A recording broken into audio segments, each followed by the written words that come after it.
નમસ્તે દર્શક મિત્રો, હું શ્રુતિ મોજીદ્રા સ્પીડ ન્યૂઝ 17 માં તમારું સ્વાગત કરું છું. તો જોઈએ આજના મુખ્ય સમાચાર. સુરતમાં સિટી બીઆરટીએસની સ્પીડમાં બ્રેક. 8 વર્ષમાં 90 લોકોનો ભોગ લીધા બાદ કોર્પોરેશન જાગી. 1 માર્ચથી સ્પીડ લિમિટ 40ની કરશે. હવે ડેશ કેમેરાથી કોની ભૂલ છે એ રેકોર્ડ થશે. સુરત મહાનગરપાલિકા દ્વારા અકસ્માતોને રોકવા માટે કેટલાક નિયમો ફરજિયાત કરવાનો નિર્ણય કર્યો છે, જેમાં ખાસ કરીને બીઆરટીએસ અને સિટી ડ્રાઈવર બેફામ રીતે બસ હંકારવાની ફરિયાદ મળી રહી હતી. બીઆરટીએસ અને સિટી બસ વિભાગના ડેપ્યુટી કમિશનર તેમજ અન્ય અધિકારીઓ દ્વારા હવે મહત્વના નિર્ણય લેવા માટે તૈયારી કરી લીધી છે.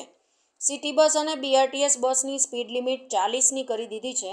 8 વર્ષથી ન જાગેલી કોર્પોરેશન હવે અકસ્માતો રોકવા જાગી છે.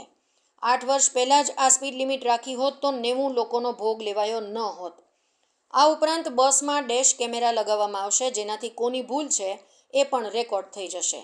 આવો નિયમ બીજા શહેરોમાં ક્યારે લાગુ પડશે તે પણ જોવું રહ્યું.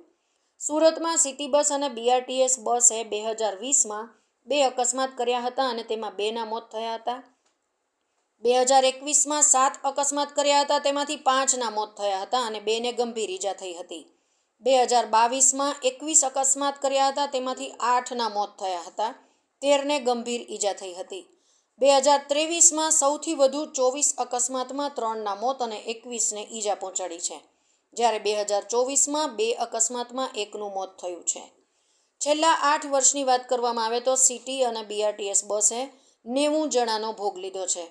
1 માર્ચથી સુરત મહાનગરપાલિકા દ્વારા ખૂબ મોટો નિર્ણય લેવામાં આવી રહ્યો છે. શહેરમાં બીઆરટીએસ અને સિટી બસના કારણે થતા અકસ્માતને રોકવા માટે હવે અલગ અલગ પહેલ કરવામાં આવી છે, જે અંતર્ગત સૌથી પહેલો નિર્ણય સ્પીડને ઘટાડવાનો કરવામાં આવ્યો છે. સ્પીડ ઘટાડવાથી અકસ્માતો ઉપર બ્રેક લાગી શકે તેવી ધારણા છે. 1 માર્ચથી ડ્રાઈવર ઈચ્છે તો પણ 40 કરતાં વધુની સ્પીડે બસ દોડાવી શકશે નહીં. બસોમાં સ્પીડ લિમિટની મર્યાદા બાંધી દેવામાં આવી છે, જેથી હવે 40ની સ્પીડ પર બસ રસ્તાઓ પર દોડતી દેખાશે. બસ ડ્રાઇવિંગ સીટ ઉપર બેઠા પછી મિરરમાં ઘણી વખત એવા બ્લેન્ક સ્પોટ હોય છે કે બસની આસપાસના વાહનો, ખાસ કરીને બાઇક, દેખાતા નથી. આવા બ્લેન્ક સ્પોટને દૂર કરવા માટે ORVM મિરર લગાડવામાં આવશે. અકસ્માત થવા પાછળ આ બ્લેન્ક સ્પોટ પણ ખૂબ જ મહત્ત્વના હતા.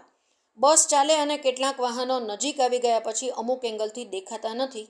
જે મિરર ફિટ કરવામાં આવ્યા હોય છે તેને કારણે મિરર બ્લેન્ક સ્પોટની સ્થિતિ ઊભી થાય છે.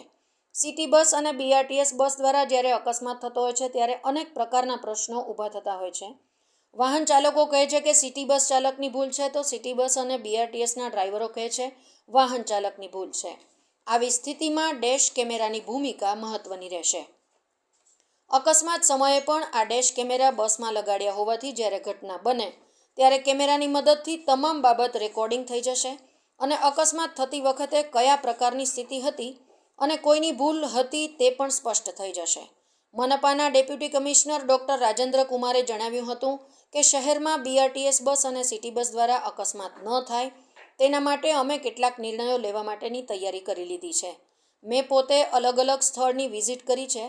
ડ્રાઈવર સીટ ઉપર પણ બેસીને જે બ્લેક સ્પોટ જેવી ખામીઓ છે તેની પણ અમે તપાસ કરી લીધી છે. આ બાબતની સૂચના જે તે કોન્ટ્રાક્ટરોને બસમાં વધારાના મિરર, ડેશ કેમેરા વગેરે ફરજિયાત લગાડવા માટેની સૂચના આપી દીધી છે. આગામી દિવસોમાં ડ્રાઈવરોને તાલીમ માટેની પણ વ્યવસ્થા કરવાના છીએ. શહેરમાં એક પણ અકસ્માત ન થાય તેના માટે પૂરતું ધ્યાન આપવામાં આવી રહ્યું છે. શહેરના મોટાભાગના રોડ ઉપર પીક અવર્સ દરમિયાન ભરચક ટ્રાફિક હોય છે.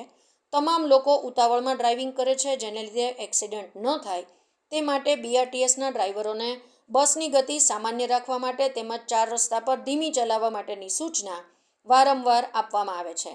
પરંતુ તેમ છતાંય કેટલીકવાર બસ ડ્રાઈવર દ્વારા અનેકવાર ઓવર સ્પીડમાં બેફામ રીતે બસ દોડાવવામાં આવે છે, જેથી અકસ્માતની શક્યતા વધી જાય છે. છેલ્લા 4 વર્ષમાં ઓવર સ્પીડની 45થી વધુ ફરિયાદ પાલિકાના ચોપડે નોંધ.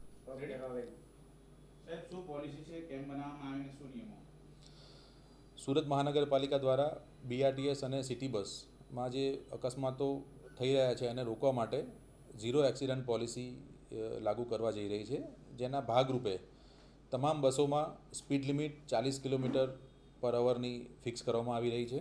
એમાં 90% કામગીરી પૂર્ણ કરી દેવામાં આવી છે અને બાકીની જે કામગીરી છે એ ટૂંક સમયમાં પૂરી કરવામાં આવશે. આ ઉપરાંત અમારા ધ્યાન એવું આવ્યું છે કે એજન્સીઓ દ્વારા ડ્રાઈવરોને ડબલ શિફ્ટમાં કામ કરવામાં આવે છે કેટલીક જગ્યાએ, જેના કારણે અકસ્માત થવાનો સંભાવના વધી રહી છે. જે અમે ફરજિયાતપણે ભારત સરકારની ગાઈડલાઇન મુજબ દિવસમાં 8 કલાકથી વધારે એ ડ્યુટી નહીં કરી શકે અને 1 માર્ચથી એની અમલવારી ચુસ્તપણે કરવામાં આવશે. આ ઉપરાંત અકસ્માત સમયે ડ્રાઈવરનો ફોલ્ટ છે અથવા તો પબ્લિક કોઈ કારણસર BRTS ટ્રેકમાં આવી જાય છે અને અકસ્માત થઈ રહ્યા છે, એને ચેક કરવા માટે અને એનું સુપરવિઝન મોનિટરિંગ કરવા માટે દરેક બસની અંદર ડેશ કેમ એટલે ફ્રન્ટ કેમેરા ફરજિયાત કરવામાં આવી રહ્યા છે અને રિવર્સ કેમેરા એ પણ બસમાં લગાવવામાં આવશે. આ સિવાય જે બ્લાઇન્ડ સ્પોટ હોય છે સાઈડ મિરરમાં ડ્રાઈવરને જે વિઝિબિલિટીનો સ્પોટ જે જોઈ શકાતો નથી, એના માટે અમે એક્સ્ટ્રા મિરર જે બ્લાઇન્ડ સ્પોટ માટેના સ્પેશિયલ મિરર એ પણ અમે નખાવવા જઈ રહ્યા છીએ.